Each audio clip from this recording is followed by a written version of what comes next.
Have you ever met one of those people who just can't be stopped? It's like they're unstoppable. Yeah, I have. Me too. What's their mystique? Nothing stops these people. Don't stop. Welcome to Mission Unstoppable with Coach Frankie Picasso. You're about to meet some of the most amazing people. Stop. Don't stop. They've accomplished their goals despite insurmountable odds. They beat adversity, physical hardship, and traumatic events, and emerged triumphantly. They're people just like you and me, and they're winners. Are you unstoppable? Here's Frankie to show you how. And welcome to Mission Unstoppable. I am your host, Frankie Picasso, and today you are in for a real treat. Today we're going on a mission, and our guide is a whiskey-drinking, gun-toting smuggler, a cross between Indiana Jones, Rambo, and Dr. Dolittle. With a wit like Woody Allen, a fearless streak, except for helicopters, this mild-mannered geologist, come philanthropist, will take us into the wilds of Africa and allow us a peek at what it's like to run with the rhinos. Also the title of his latest book. Ed Warner is a gift to humanity. I fell in love with him right away, and I'm not ashamed to say so. He loves passionately, and what he loves, he saves. Fate, genius, luck, maybe all three found this young exploration geologist discovering and participating in the development of the third largest natural gas accumulation in American history, the Jonas Pinedale Fields in Wyoming. This made Ed Warner a very wealthy man. But his heart made him decide to become a philanthropist and volunteer in Africa, and with such organizations as the World Wildlife Fund, I can't even speak, I'm so excited, World Wildlife Fund's Rhino Conservancy Project, the Nature Conservancy, and the Internal Rhino Foundation. Today, Dr. Warner is a trustee of the Denver Museum of Nature and Science, director of the Bird Conservancy of the Rockies, and the Sound County Foundation, and he was previously the trustee of the Geological Society of America's Foundation and the American Geological Institute Foundation. Woo, got all that out of the way. How about that? Now, let's get down to the pleasure of meeting this phenomenal man. Ed Warner, how are you? Hi, Frankie.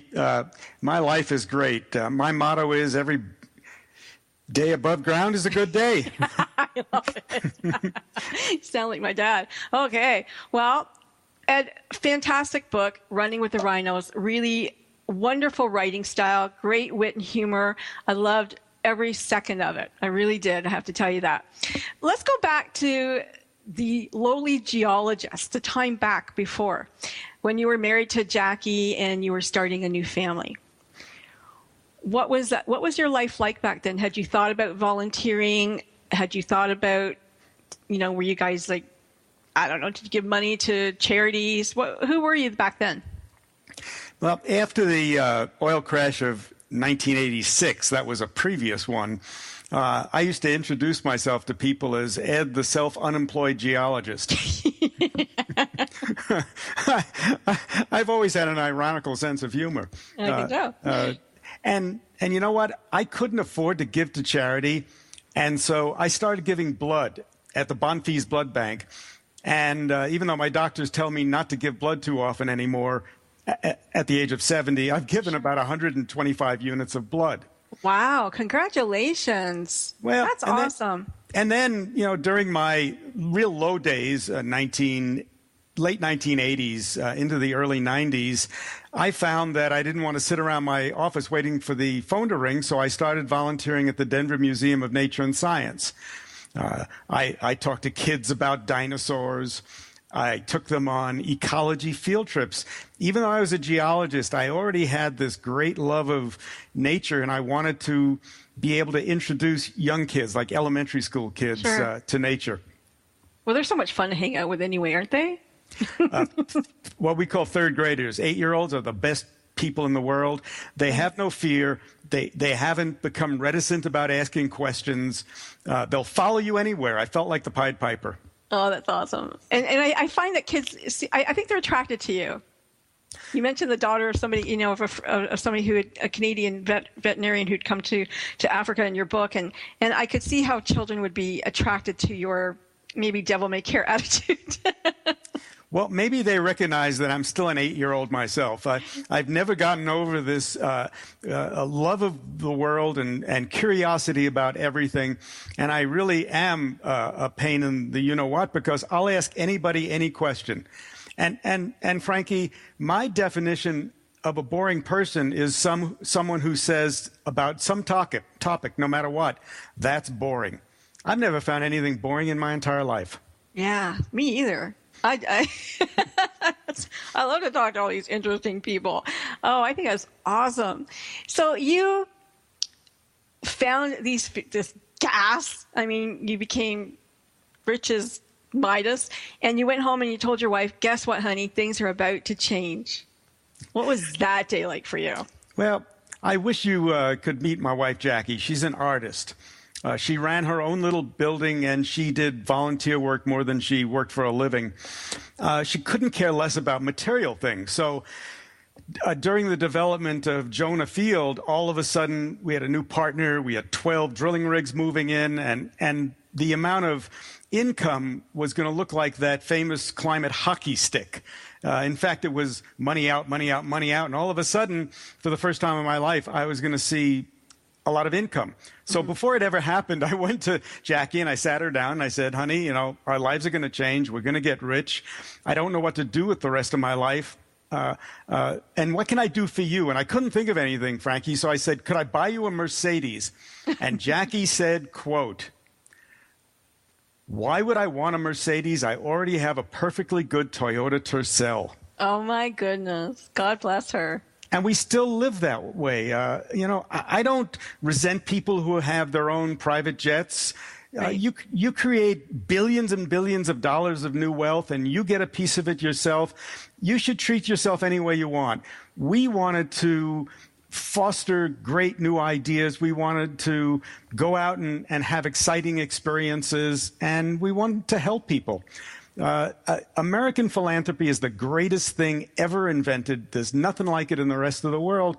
And I feel very lucky that I can participate in this. And I want to say one more thing, Frankie, before you ask me another question. I don't see this as altruism. I see this as vested best interest to take my money and put it into risky new ideas. Even though they may never return a profit, they may change the world. You've got the best job in the world, and I am, in baby step mode because I want that job.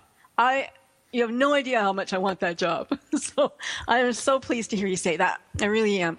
And I was in Denver, and I think the only place I went to in Denver was there's an art gallery downtown. It was really nice, and there was a nice man who owned it. And because I love art, everywhere I go, I visit art galleries. And I looked up your wife and art, and it's great. It's great. Anyway, we are going to head out to Africa for a moment. And the very first time you thought about going to Africa, did you think about the Black Rhinos?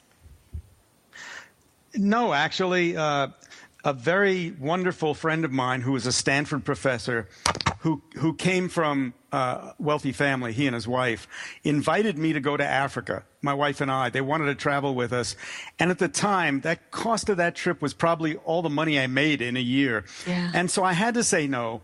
I wanted to go to Africa, and it really gnawed at me. And then all of a sudden, Jonah happened in 1998, and we immediately started planning our what I'd call a trip of a lifetime to go to Africa as tourists, to go on safari.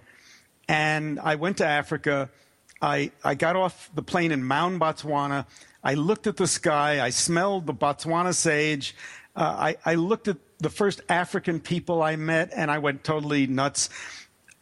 I tell people, only half tongue-in-cheek, that we evolved in Africa, and therefore we all carry an Africa gene. But I was born in Brooklyn, so my Africa gene was turned off until I went to Africa. And when it got turned on, I fell in love. Like I was a teenager with my first girlfriend. I just wanted to go and work in Africa. Wow. It must have been so exciting. And, I know a number of people who continue to go back and forth to Africa all the time. And I think that you might be right. There might be something, to that. But for you, it was the smell. Yes. Years later, the Sand County Foundation was pushing me to go to Africa as a director. And we were in the middle of building a home. Frank Lloyd Wright meets the 21st century. We did learn to spend a few dollars, I must say, for ourselves. The revolving office, I read about that. Yes. It's a ridiculous house. It's so much fun. But our cleaning guy broke a painting that contained sprigs of Botswana sage. My wife had made a montage.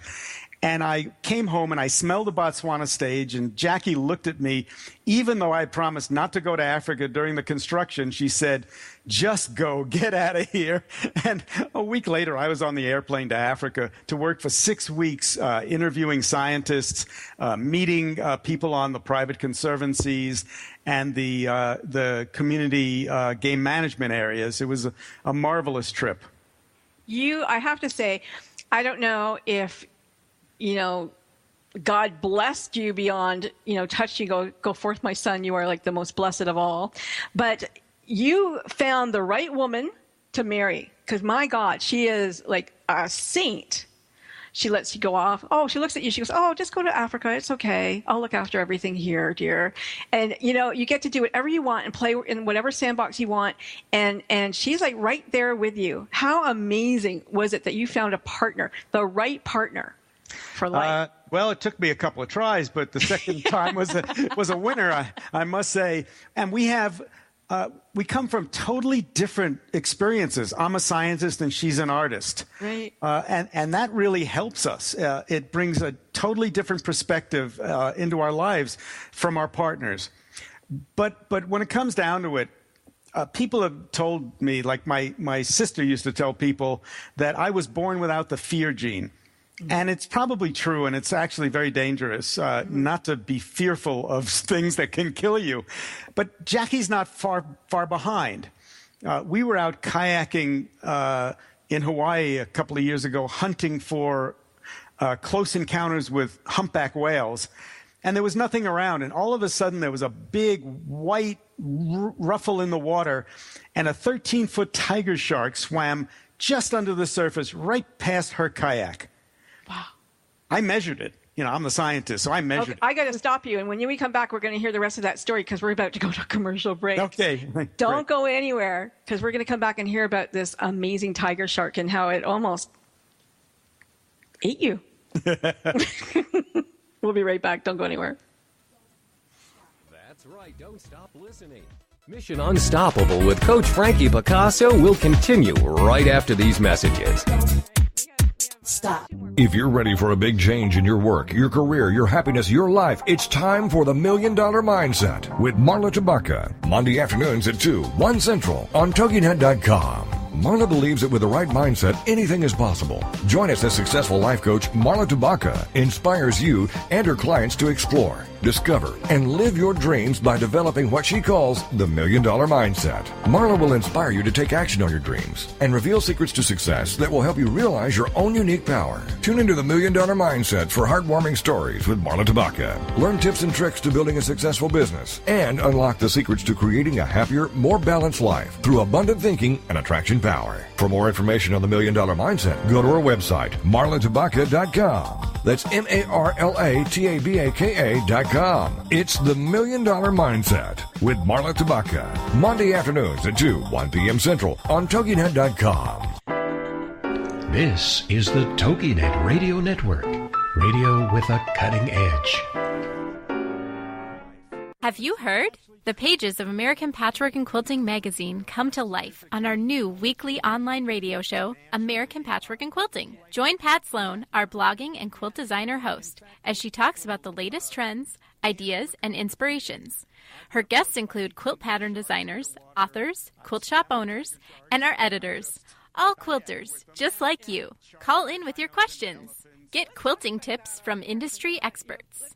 Learn about free patterns. Hear behind-the-scenes stories from our magazines, American Patchwork and Quilting, Quilt Sampler, and Quilts and More. Get the scoop on free stuff and find out more about the best independent quilt shops in North America. To listen to a live show, tune in Monday at 4 p.m. Eastern. Just log on to allpeoplequilt.com/radio. To hear past shows, go to iTunes and search for American Patchwork and Quilting Radio. We hope you'll join us because we know that quilting changes everything.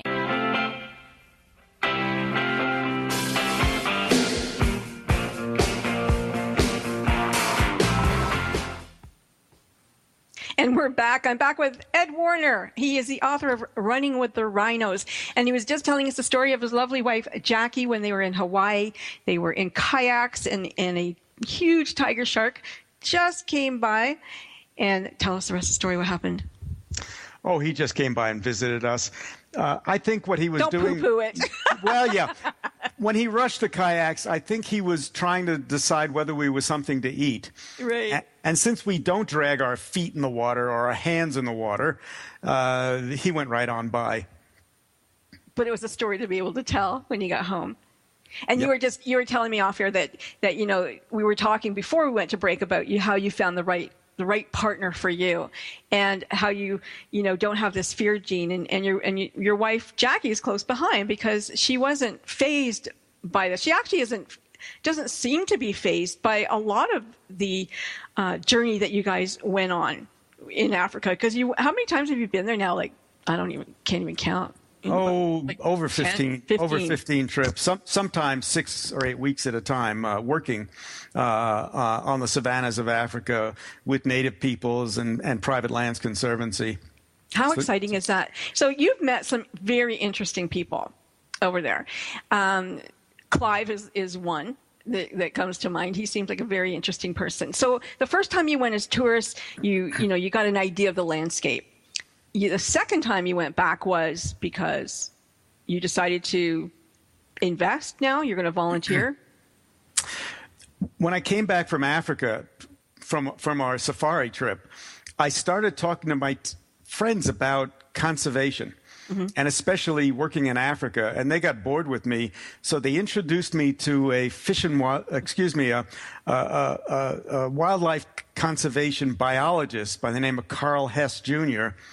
Had dinner with him. Carl was going to Africa to work with World Wildlife Fund, and at the end of the dinner, he said, "Ed, why don't you come along?" And a week later, there I was in Harare, Zimbabwe, at meetings with World Wildlife Fund.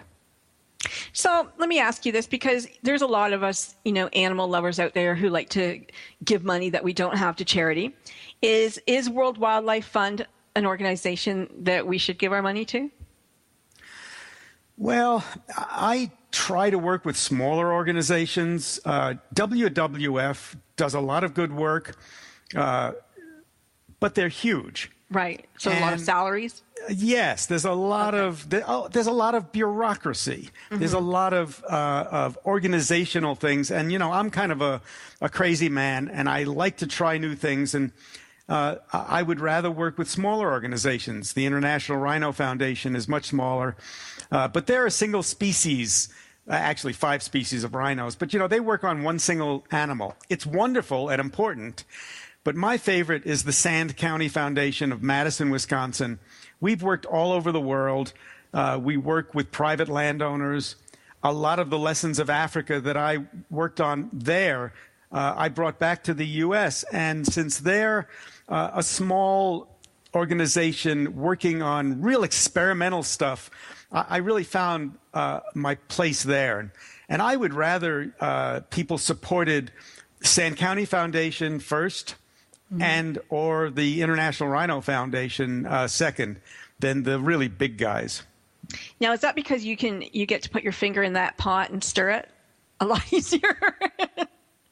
Well, there's something to be said to being a big fish in a small pond. Yes. You might get more done.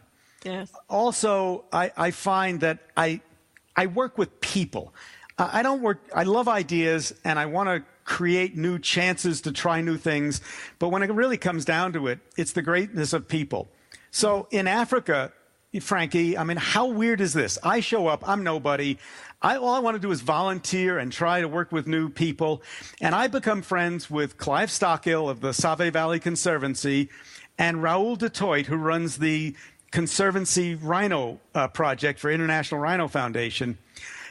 Raoul Dutoit in 2011 was given the Goldman Award, which is like the Nobel Prize for the Environment. He got the medal at the White House. Wow. Barack Obama put it around his neck. I mean, how cool is that? I get to work with this guy. And then Clive Stockhill, Prince William, the future King of England, created a brand new award in Africa called the Tusk, T-U-S-K, as in Elephant Tusk Award.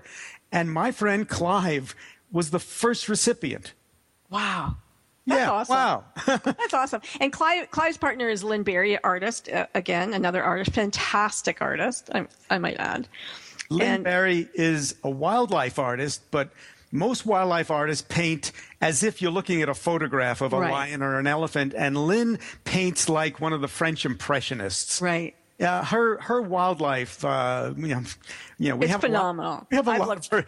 She came and she would come and visit us and paint in my wife's art studio. So, or Jackie would go to Africa with me, and Lynn and Jackie would go off in her pickup truck and set up their easels in the back of the pickup. With a couple of Jack Russell Terriers to protect them from lions and elephants, oh my. Yeah, and they would go off in the bush and paint. Oh, that's so great. That's so great. I love it. I'm an artist too, so I can just imagine how fun it is to go out there and paint plein air and never know what you're going to find. It's phenomenal. So they're amazing people that you would never have met had you not decided to volunteer. Now you did not only volunteered, but you volunteered with probably one of the most dangerous animals in the world. The Black Rhino. The Black Rhino is so dangerous that when you work around white rhinos, they're so gentle compared to black rhinos that you become complacent.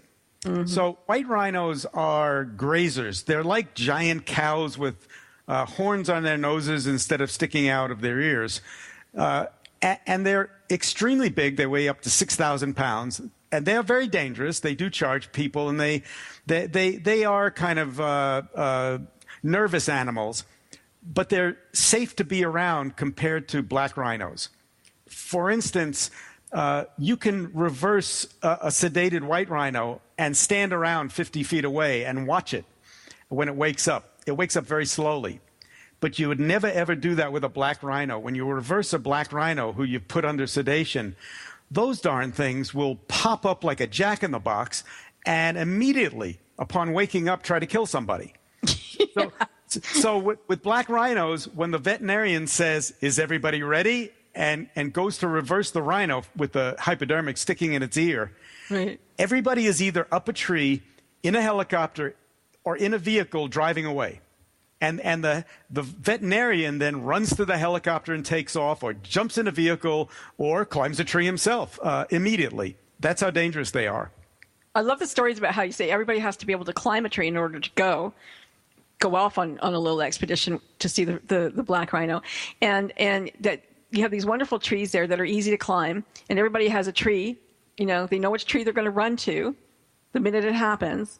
It's pretty exciting. I mean, the adrenaline must be going all the time.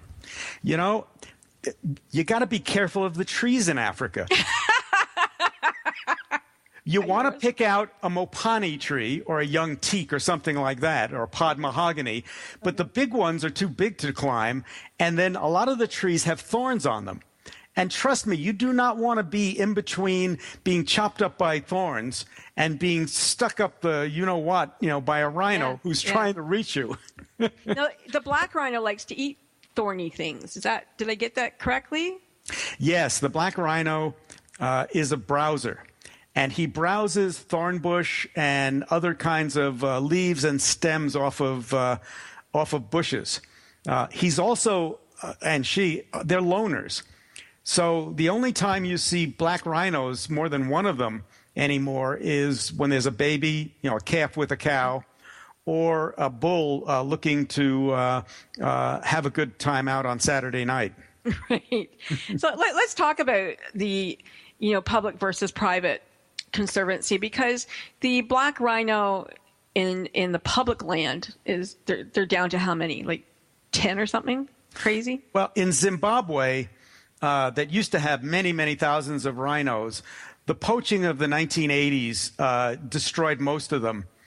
And at the same time, in the late 1980s, there was this spectacular growth of private conservancies. There was millions of acres that used to be cattle land and now was a wildlife business with eland and kudu and Cape Buffalo.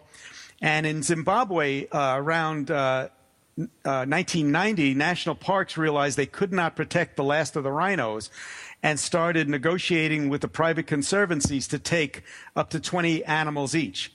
And there were at least 5 conservancies that's a breeding amount. 20 animals is enough to breed black rhinos. Save Valley got 20 rhinos.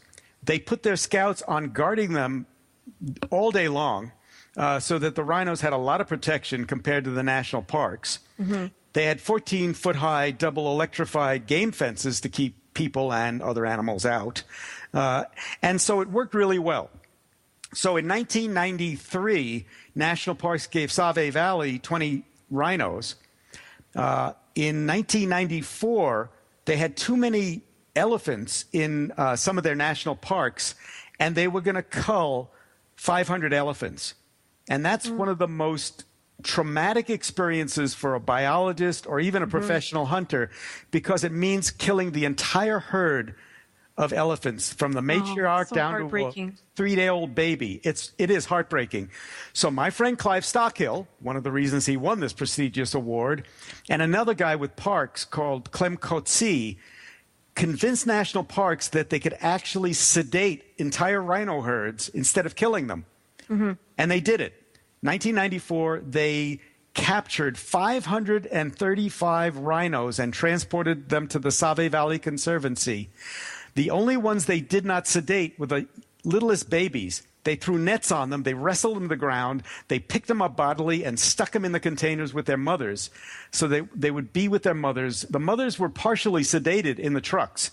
So they weren't totally asleep and laying down. They were actually standing up. A very delicate thing. Not a single rhino was injured. I love that. And because the moms will go through anything to get back to their babies. Oh, they will. You don't want to mess with Mama Tembo. Mama Tembo will kill you. And not because she hates you, but because she's going to protect her baby. Right. So let me go forward to 2005. That was okay, we've got 30 seconds because we're about to go to a break. So if you got a big story, let's save that one. But I do want to talk about 11 or 12 years later, there were 1,500 elephants and 120 black rhinos inside of Save Valley Conservancy among 105,000 large animals on 960,000 acres. Wow. Okay, we're going to break. We're going to come back because all of you folks who love to save these animals, you want to hear more about this. I know you do. Don't go anywhere. We're coming right back. Stop. That's right. Don't stop listening. Mission Unstoppable with Coach Frankie Picasso will continue right after these messages. Stop. Have you heard? The pages of American Patchwork and Quilting magazine come to life on our new weekly online radio show, American Patchwork and Quilting. Join Pat Sloan, our blogging and quilt designer host, as she talks about the latest trends, ideas, and inspirations. Her guests include quilt pattern designers, authors, quilt shop owners, and our editors, all quilters just like you. Call in with your questions. Get quilting tips from industry experts. Learn about free patterns. Hear behind-the-scenes stories from our magazines, American Patchwork and Quilting, Quilt Sampler, and Quilts and More. Get the scoop on free stuff and find out more about the best independent quilt shops in North America. To listen to a live show, tune in Monday at 4 p.m. Eastern. Just log on to allpeoplequilt.com/radio. To hear past shows, go to iTunes and search for American Patchwork and Quilting Radio. We hope you'll join us because we know that quilting changes everything. It's words you never heard. An article in Mental Floss magazine listed some actual town names in the United Kingdom that are sure to bring a chuckle to American tourists.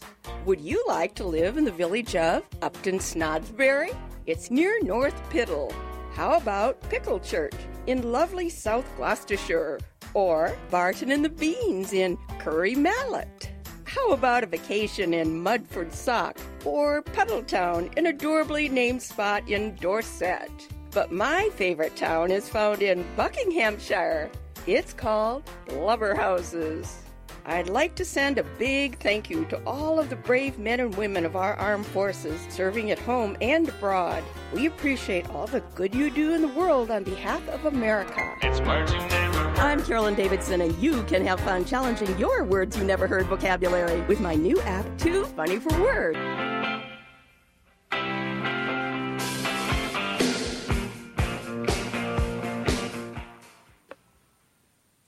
back. I'm your host, Frankie Picasso. You are on Mission Unstoppable Radio. We are running with rhinos with Dr. Edward Warner. And it's such a pleasure to have him here with us. And his book, you're going to have to get this book, Running with the Rhinos, because it's a fantastic book. Ed, where can we get the book? On Amazon?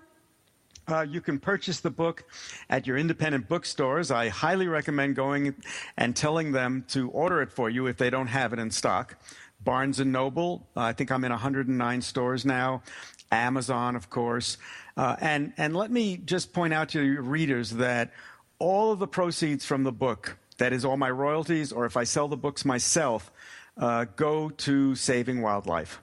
Nice. Isn't that fantastic? So if you want to save wildlife, get this book. Give it to somebody for Christmas if you don't read. Doesn't matter. Buy the book. It's fantastic. I promise you. It's a really, really good book. Very exciting. So we've saved 500. We just saved 500 elephants and rhinos, and they're on, 960,000 acres. And now you said we came up to 2004, and we have how many now? 105,000 acres of protected land. How much land do they need to walk around in a day? I know elephants need quite a bit. Rhinos need a lot of territory also. Save Valley is 960,000 acres. Booby River Conservancy has a large number of rhinos, and that's 700,000 acres. They need large open savanna. They need thornbush country. They need forest and grasslands. Okay, and they need water.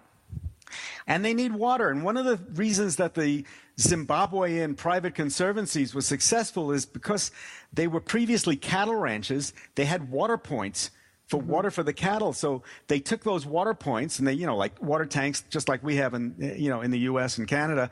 And guess what they did? They naturalized them so that they wouldn't look so conspicuous, and the animals wouldn't think they were going up and drinking out of a cattle trough. So what happened to the cattle? They sold them off. They got Why? eaten somewhere along the line. Oh, they got eaten by wild animals? Well, no, they got sold. Oh. The cattle and wildlife don't work very well together. Mm. You certainly don't want, lions and wildlife, or even African painted dogs. Mm-hmm. But even grassland animals like antelope compete for the grass with cattle. And so these cattle ranchers decided to go into the wildlife business, and they got rid of all their internal fences, all their paddocks and all that, and they also sold off all the wildlife. And in Zimbabwe, in 1994, you could buy wild animals. So if my friend Joe had too many kudu, I could pay him for kudu, and I could then transport them to my conservancy and raise kudu on it. It created something like 4 million acres of private lands. And this was ethical hunting, by the way. I know a number of people who had been killed by Cape buffalo and elephants on these conservancies while they were hunting. You're not allowed to shoot from a truck or a vehicle, and you have to walk on the land, and the animals are only fenced within these electrified fences on the outside of 700 or 900,000 acres. Mm-hmm. So that's how they make money. Well, here's the deal. This was published in peer review economics papers. Those guys were making 50 cents a year per acre with cattle. With wildlife for meat, they would make $50 or $1 a year. Trophy hunting, they would make $4 an acre. And photo safari, they make $10 an acre.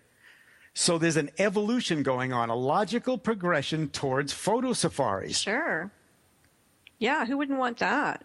So I know, gosh, you've been to Africa. You know all about this. What did you think about that dentist who killed Clarence the lion? Well, understand that in 2000, Zimbabwe was the greatest experiment in democracy in Africa. They were the fourth largest agricultural exporting country in the world. They had 4 million middle-class blacks. They had these commercial farms, mostly owned by whites. Mm-hmm. And Robert Mugabe and his guys went and almost lost an election, and they decided to destroy the democracy to stay in power. They drove out the whites. And by the way, the whites were really good business people. So they went to Zambia, Nigeria, and Australia, and they made new lives for themselves. But the 4 million middle-class black business people, rising middle class, were destroyed. Wow. What a thug, eh? Gangsters, horrible people. And they ended up destroying most of the conservancies. It's down to about, 1.3 million acres now, still under protection. The rhinos are important, and they had ethical hunting. So what happened? When you destroy the rule of law, guess what? You get unethical hunters. You get people who don't hunt their quotas. They don't hunt scientifically and ethically. And that's what happened. That the guy who was the hunter for the lion hunt was an unethical hunter, and he wasn't a Zimbabwean. He was from South Africa. Oh, okay. And the American may or may not have known that he was paying for an unethical hunt. There's evidence both ways, but this is a big deal. And you can imagine how it makes people who work really hard to be ethical in their business when somebody makes them all look bad. It's a horrible kind of thing.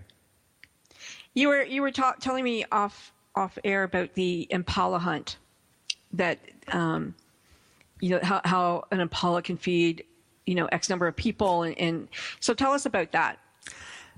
Here's what I learned in Africa. If you have a game fence, it doesn't matter if it's 100,000 or 1 million or 3 million acres, you have to manage the wildlife. There will not be a good balance between predator and prey. So one of the ways to manage it is to cull entire herds of animals for their meat. Not elephants, but impala or kudu. These are antelope, and it's really, really good meat. I love impala. It tastes better than venison.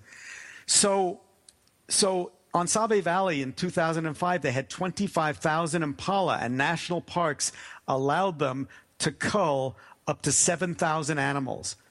That's about 700,000 pounds of meat, which go to feed the local communities, their guests. I ate a lot of impala when I worked there. It went for bonuses to their employees. It's a huge resource. The impala don't even notice it because you only shoot the male. The impala don't notice it. No, I'm no, you sorry. don't. I'm sorry. I know that really sounded ridiculous. Oh, my dad's gone. Oops. Here's how it's done. You go out at night with professional hunters. You use big old torches, and you take an entire herd of juvenile males, and you shoot every last one of them until they're all gone. You throw them into a truck. You take it to the abattoir, and you butcher them, and you produce all this meat.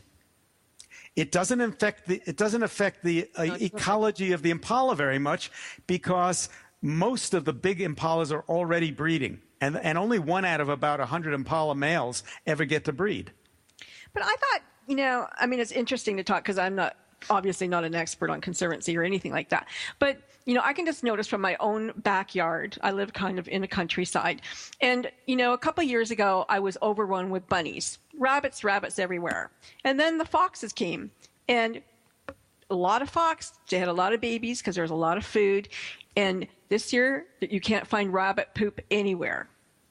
Nowhere. It's all gone. And, saw a lot of foxes running around, but I think they're hungry foxes because they're eating skunks, but that's about it. So, and I know when they took the wolves down, they was overrun with caribou, and now the wolves come back and the caribou herds go down. And so, is it nature, takes care of it because there's a lack of water, or there's a lack of this or more of this, that, herds go up, herds go down? Do you have to kill them? In certain circumstances, we can actually work as ecologists and balance nature out and let it do its own thing.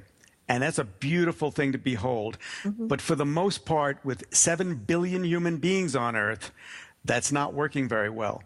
So in the United States, we have 20 million white-tailed deer. And when I give my lectures, I love to ask my audience. I've already given the secret away, but I can't see my audience today anyhow. Yeah. I go up and say, what's the most dangerous wild animal in North America? And what's the worst movie ever made for a rational view of conservation? And the answer is the white-tailed deer. It kills more people in automobile wrecks. It eats more crops. It carries Lyme's disease, and it carries wasting disease. And what the public doesn't understand is that we don't have a predator-prey balance. From Minnesota to Maine, our great forests are going to die off very shortly because the white-tailed deer are eating every single seedling. foresters and timber people and ecologists are worried sick about this, and yet we can't get rid of those deer. We need to have more than trophy hunting. Trophy hunting will not cure the deer. I was in Texas and visiting some friends, and I had to be like 40 deer as I'm driving down the road. I'm astounded. I live in Canada. I live just outside of Toronto. So, I don't see that many deer. I see a few deer. But they killed all the wolves. I mean, if they hadn't killed all the wolves, then, they would have a natural predator, possibly. But so let's go back to white-tailed deer. They jump all the fences in the suburbs of Philadelphia. Right. Do you really think the suburban people living around Philadelphia are going to tolerate large populations of mountain lions and wolves? No, they're not. But it is so nice for children to see natural animals. I mean, I remember the first time my kids saw, a deer. It's like, oh my gosh, look, nature. You don't get to see that. And I don't believe in zoos, so I'd rather see, we're encroaching on them, not the other way around. I'm a diehard animal. I'm with you. I love my natural animal encounters. Yeah. So, Frankie, what's the worst movie ever made for conservation? You're going to say Bambi, aren't you? Absolutely. I'm so predictable. Bambi. So listen, everybody who's listening to this radio show, wild animals are dangerous. Even Bambi can kill you. Skunks are dangerous. They carry rabies. I love skunks, but you don't go around and handle them. You don't go and feed them in your backyard.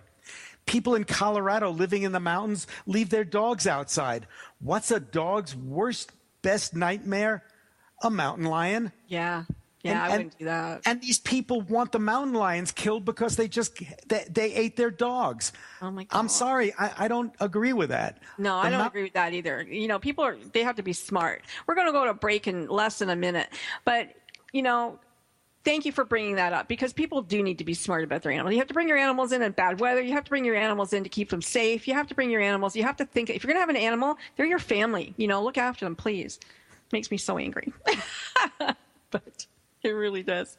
We're going to go back to Africa in a few minutes. As soon as we come back for our break, don't go away. There's so many stories. This man has so many stories, I can't even tell you, but there's a lot of really good ones in his book, Running with Rhinos. So make sure you get it so that all that money can go back into saving more rhinos. Right, Edward? Right. Roger Dodger. Awesome. All right, folks. Stick around. Stay tuned. Don't go anywhere. Sit on the edge of your seat. We're coming right back. Just a few short seconds. That's right. Don't stop listening. Mission Unstoppable with Coach Frankie Picasso will continue right after these messages. Stop. Have you heard? The pages of American Patchwork and Quilting magazine come to life on our new weekly online radio show, American Patchwork and Quilting. Join Pat Sloan, our blogging and quilt designer host, as she talks about the latest trends, ideas, and inspirations. Her guests include quilt pattern designers, authors, quilt shop owners, and our editors, all quilters, just like you. Call in with your questions. Get quilting tips from industry experts. Learn about free patterns. Hear behind-the-scenes stories from our magazines, American Patchwork and Quilting, Quilt Sampler, and Quilts and More. Get the scoop on free stuff and find out more about the best independent quilt shops in North America. To listen to a live show, tune in Monday at 4 p.m. Eastern. Just log on to allpeoplequilt.com/radio. To hear past shows, go to iTunes and search for American Patchwork and Quilting Radio. We hope you'll join us because we know that quilting changes everything. It's the Fitness Minute with fitness expert Annette Hammond. Whether it's lunges or crunches or tricep dips, there is usually one exercise that you dread doing. I tell my clients that when they are working out on their own, to do the exercise that they like the least first. I have several women clients who really want to shape up their lower body, but they despise lunges or squats in any form. So we always do those exercises at the beginning of the workout when they have more energy and enthusiasm.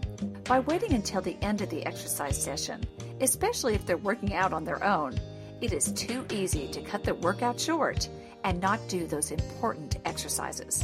For me, abdominal work is my least favorite, so I always do my abdominal exercises right after I warm up. After I get those out of the way, I concentrate on lifting weights, which I really do enjoy. For the Fitness Minute, I'm Annette Hammond.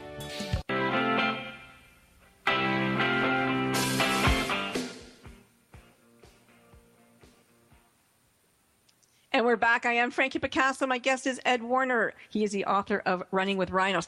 Ed, when you were in Africa, one of the most interesting things I think I read, I mean, sure, people want the horns. They want they kill these poor, beautiful animals for nothing. But the veterinarians that you worked with, they were putting transmitters into the horns.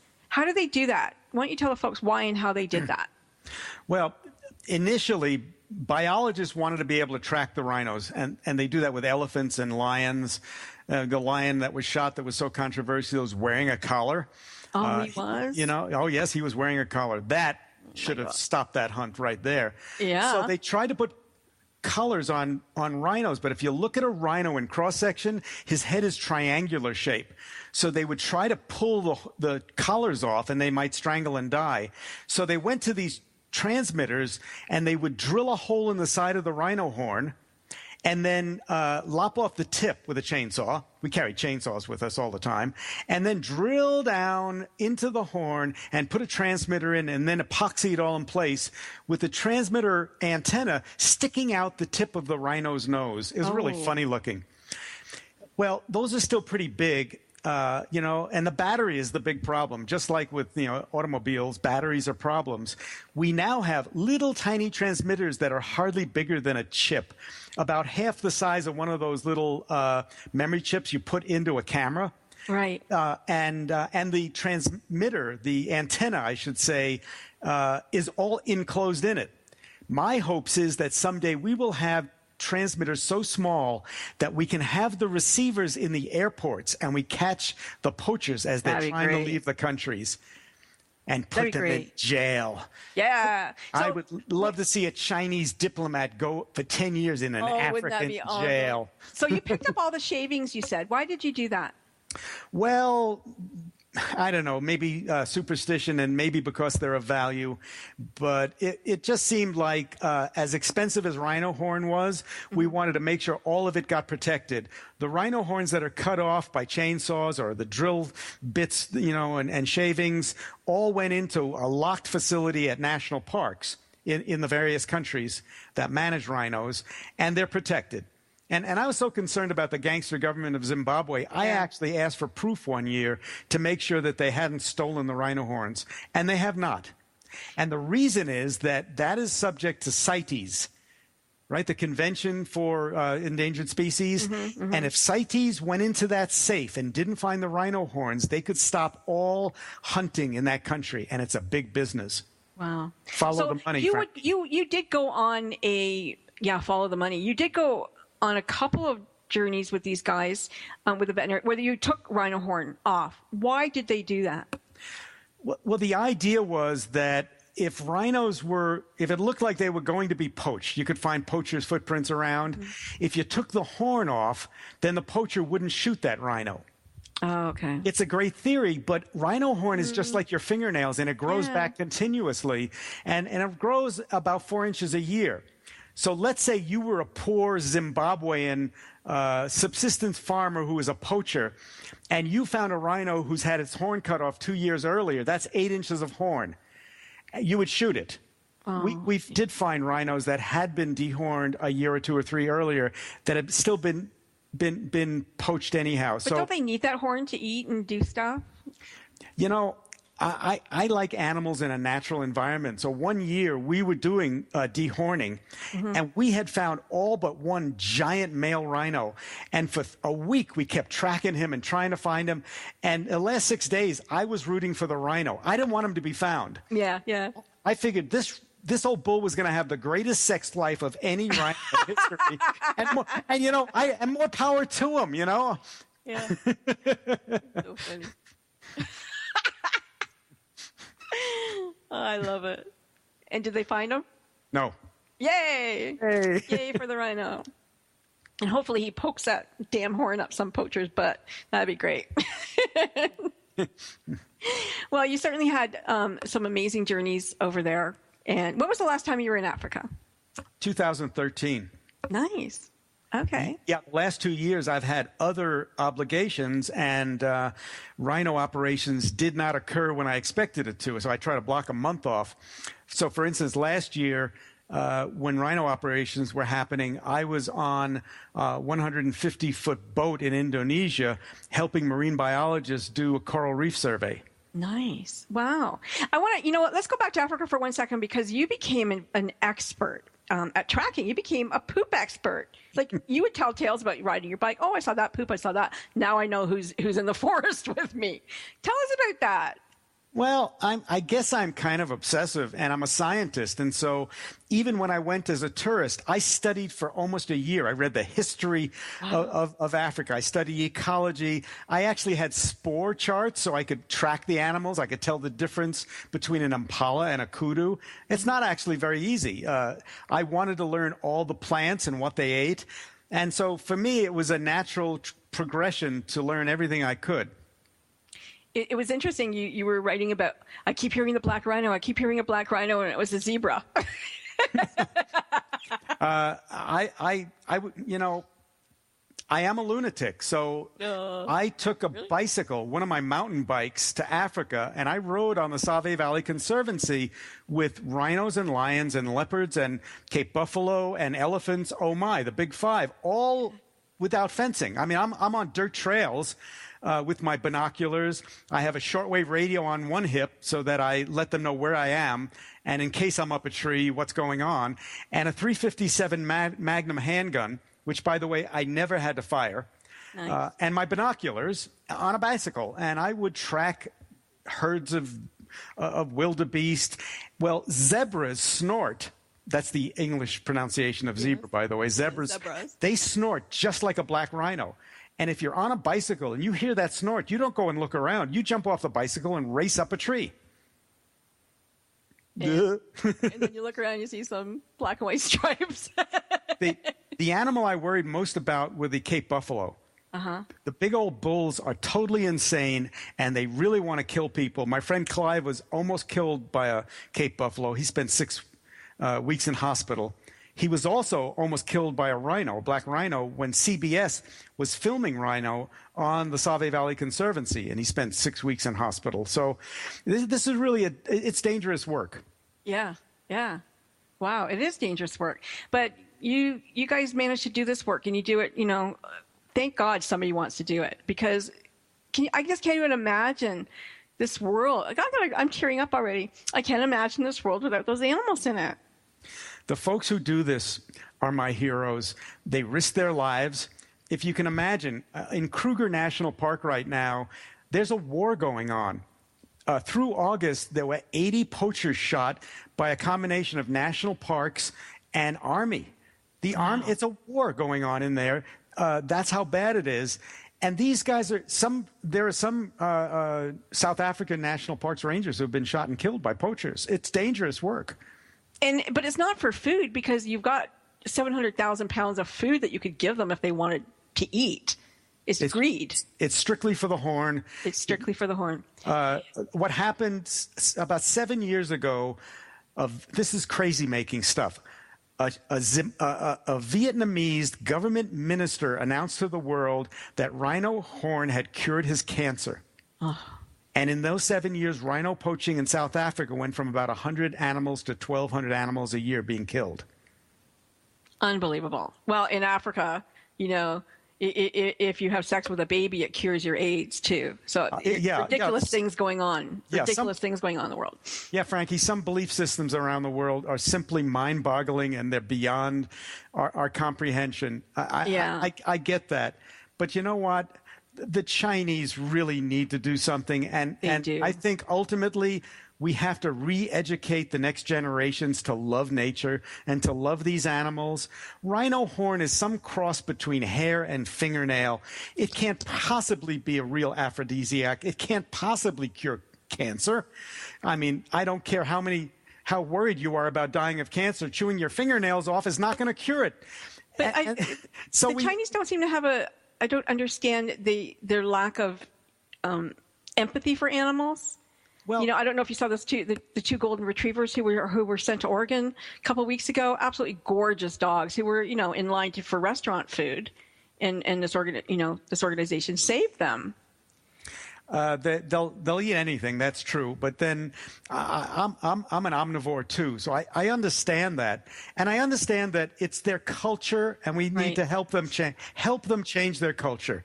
Remember that 100 years ago, there were just a handful of very rich Chinese, and at a banquet, they would serve shark fin soup. I've eaten it. 30 years ago, I ate shark fin soup. It's virtually tasteless. It's tasteless. Yeah. It's like keeping up with the Joneses. Yeah. And now there are tens of millions of rich Chinese that want to keep up with the Joneses, and there are 90 million sharks killed every year. It can't last.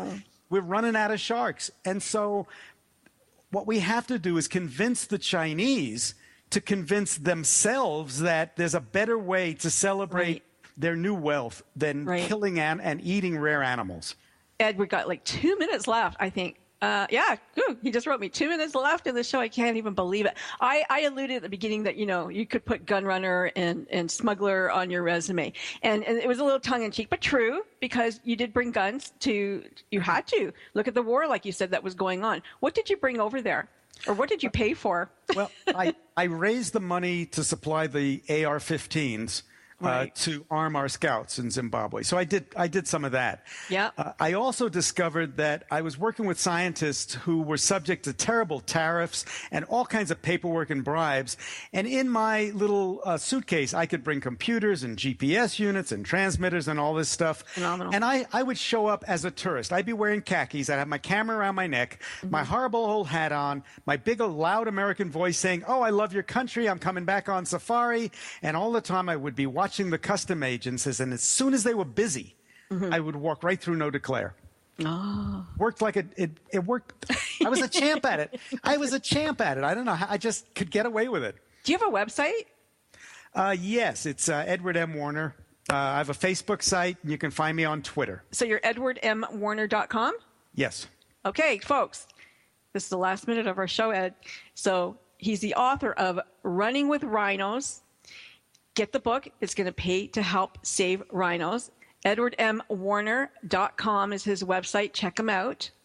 Anything else we should know about you? We got 30 seconds. Twitter, Facebook, and I lecture all over the country. I'll be lecturing in New York on June 6th at the Explorers Club. Awesome. Well, invite us all to come to Africa with you, and I'm sure we will. Ed, thank you so much for being my guest. You're such a charming guest, and I thank you so much for the service that you did for the animals and for the people in Zimbabwe, because it's really important work that you did. You're welcome, Frankie. See, I didn't say thank you. So many people make that mistake. You're welcome. Yes. Thank you. You've been listening to Mission Unstoppable with Coach Frankie Picasso.